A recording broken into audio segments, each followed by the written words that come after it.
Hello friends, this is Rupa Sharma from Dubai real.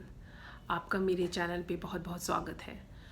आज हम बात करेंगे मानसिक तनाव की, स्पेशली जो कोरोना महामारी चल रही है कोविड-19 की वजह से, कैसे हम अपनी इमोशनल वेलबींग पर ध्यान दे सकते हैं। उसके लिए बहुत ज़्यादा ज़रूरी है आप कुछ सवालों के जवाब दें अपने आप को। नंबर 1, क्या आपको लगता है आप स्ट्रेस्ड आउट हैं? स्ट्रेस क्या है? स्ट्रेस एक तनाव की स्थिति है, एक मानसिक तनाव। जस्ट बी ऑब्जर्वेंट और आप महसूस करिए और देखिए कि आपका मूड किस तरीके का रहता है, आपकी फीलिंग्स ज़्यादातर किस तरफ रहती हैं, नेगेटिव या पॉजिटिव इमोशंस में। अगर negative emotional state of mind आपका रहता है, इसका मतलब ये है कि आप तनाव की हालत में हैं। जैसे कि आप उदास रहते हैं या गंभीर रहते हैं, या आपको गुस्सा आता है, या आप ज़रा सी बात पे गुस्सा कर देते हैं और उसके बाद आपको अफसोस होता है, आप किसी चीज़ को आराम से इंजॉय नहीं कर पाते हैं, आप चिंता में डूबे रहते हैं ज़्यादातर, या हर चीज़ का क्या बुरा रिज़ल्ट निकल सकता है, आप उस चीज़ के बारे में ज़्यादा सोचते हैं बजाय इसके कि इसमें क्या बेहतर हो सकता है, और आपकी ये मनोस्थिति काफ़ी टाइम से चल रही है। तो ये जो प्रोलॉन्ग स्ट्रेस होता है वो डिप्रेशन में कन्वर्ट हो सकता है। प्रोलॉन्ग डिप्रेशन जो है वो फिज़िकल बीमारी में कन्वर्ट हो सकता है। 95% जो बीमारियां होती हैं साइकोलॉजिकली ही ट्रिगर्ड होती हैं, मतलब वो हमारी मनोस्थिति से उत्पन्न होती हैं। तो जब 95% डिजीज़ और जो 95% बीमारियां नेगेटिव थिंकिंग से पनपती हैं, अगर हम अपनी थिंकिंग को पॉजिटिव कर लें तो हमारी जो बीमारियां हैं वो ठीक भी हो सकती हैं। आपको जान के ये आश्चर्य होगा कि एक इंसान औसतन 50 से 60 हज़ार विचार दिन में सोचता है, और उसमें और भी ज़्यादा हैरानी की बात यह है कि उसमें से 80 से 90% जो उसकी जो सोच है वो डेली एक ही सोच होती है, वही विचार हम रोज़ सोचते हैं, उसी तरीके का हमारा सोचने का ढर्रा होता है। और उससे भी ज़्यादा हैरान करने वाली बात यह है कि उसमें से अमूमन 80% जो हमारी थॉट्स होती हैं वो नेगेटिव होती हैं। उसका एक बड़ा रीज़न ये है कि हम बहुत ज़्यादा एक्सपोज्ड हैं नेगेटिव इन्फॉर्मेशन के। पूरी ज़िंदगी में इंसानों को, जो ह्यूमन समुदाय हैं, वहाँ तक इतनी नेगेटिव इन्फॉर्मेशन, नेगेटिव न्यूज़ नहीं पहुँच पाती थी।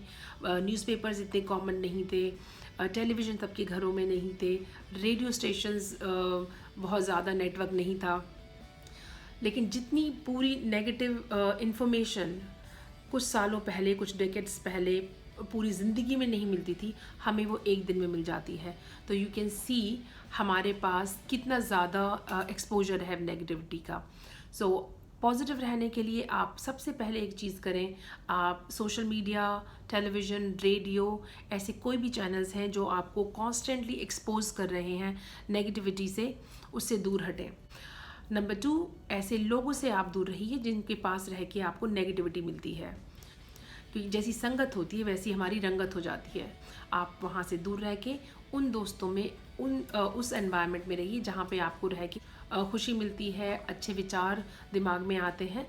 नंबर 3, आप देखिए कि आपकी नींद कैसी है। अगर आपको लैक ऑफ स्लीप इशू चल रहा है, आप अच्छे से नहीं सो पा रहे हैं, वो अभी आपके स्ट्रेस का रीज़न हो सकता है। बायोकेमिकल कंपोजिशन बॉडी की बदल जाती है। आप अपने पानी की मात्रा पर ध्यान दीजिए। डिहाइड्रेटेड जो बॉडी होती है, पानी की कमी से इंसान चिड़चिड़ा रहता है। ये कुछ हाइजीन फैक्टर हैं जो मैं आपको बता रही हूँ, जो आप थोड़ा सा स्ट्रीमलाइन कर लेंगे तो उससे आपको काफ़ी हेल्प मिल सकती है।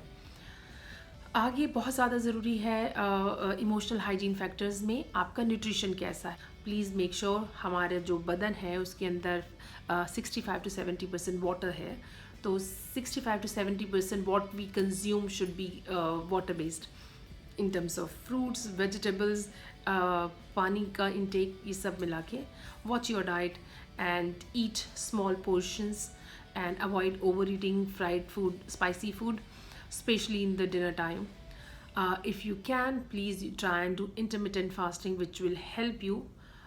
इंटरमिटेंट फास्टिंग होती है 16 घंटे की फास्टिंग, जिसमें आप अर्ली डिनर करके लेट ब्रेकफास्ट करते हैं, विच ये आपको एक मौका मिलेगा अपने सिस्टम को क्लीन करने के लिए। आप ग्रैटिट्यूड जर्नल बना सकते हैं, जिसमें आप अपने ज़िंदगी की हर पॉजिटिव चीज़ को लिखें। उसी ग्रैटिट्यूड जर्नल के एंड में आप अपना स्ट्रेसर्स कैटलॉग बना सकते हैं, जिसमें किस बात से, किस इंसान से, किस हालात में, किस माहौल में आपका स्ट्रेस ट्रिगर होता है, उसका एक कैटलॉग बनाइए और देखिए कि आपका रिस्पॉन्स क्या होता है। उन मोमेंट्स में 5 से लेके 1 तक 5 4 3 2 1 अपना रिस्पॉन्स देने से पहले ये रिवर्स काउंटडाउन शुरू करें। अगर अपने आप को आप ये 5 सेकंड से 10 सेकंड्स का विंडो दे देते हैं तो काफ़ी जाहिर है आप अपना जो रिस्पॉन्स, नेगेटिव रिस्पॉन्स है, उसको होल्ड कर सकते हैं। बहुत ज़्यादा इम्पॉर्टेंट एक चीज़ है ओवर थिंकिंग को अवॉइड करने के लिए, mindfulness, meaning staying in the moment. हमारा दिमाग इस तरीके से बना हुआ है, या तो हम पास्ट को सोचते रहते हैं या फ्यूचर को। पास्ट और फ्यूचर को सोचने में हम आज में जीना भूल जाते हैं। It's very important to have mindfulness. आप वो कैसे प्रैक्टिस कर सकते हैं? अपना जो पूरा का पूरा ध्यान है अपनी सांस पे रखिए, अपनी आंखें हल्के से बंद करके बैठ जाइए। आपकी थॉट जहाँ भी जाती है, do not struggle with your thoughts, सिर्फ फोकस। जैसे ही कोई विचार दिमाग में आता है, आप अपनी पूरी अटेंशन वापस अपनी सांस की आवाज़ पे फोकस करिए, जिससे 3 हफ्ते के अंदर अंदर आप देखेंगे कि आपके अंदर बहुत पॉजिटिव चेंजेस आना शुरू हो जाएंगे। किसी भी नई आदत को डेवलप करने के लिए कम से कम 21 दिन चाहिए और ऑप्टिमम 3 मंथ्स। कोई भी चीज़ आप शुरू करें, प्लीज़, एक्सरसाइज हो या डाइट हो, अच्छी हैबिट हो, आप कम से कम 3 हफ्ते उसको ज़रूर करके देखिए। साथ में मैं बहुत बहुत शुक्र अदा करना चाहूँगी मीडिया अड्डा का for hosting this video on their platform. For more information on life coaching आप लोग मेरे यूट्यूब चैनल को लाइक एंड सब्सक्राइब कर सकते हैं। वहाँ मैंने बहुत छोटे छोटे वीडियोस बना के रखे हैं जो कि सेल्फ हेल्प टूल्स हैं, जिनके द्वारा आप अपनी मदद कर सकते हैं और एक बेहतर ज़िंदगी की तरफ आगाज़ कर सकते हैं। Thank you very much. Have a good day. Bye.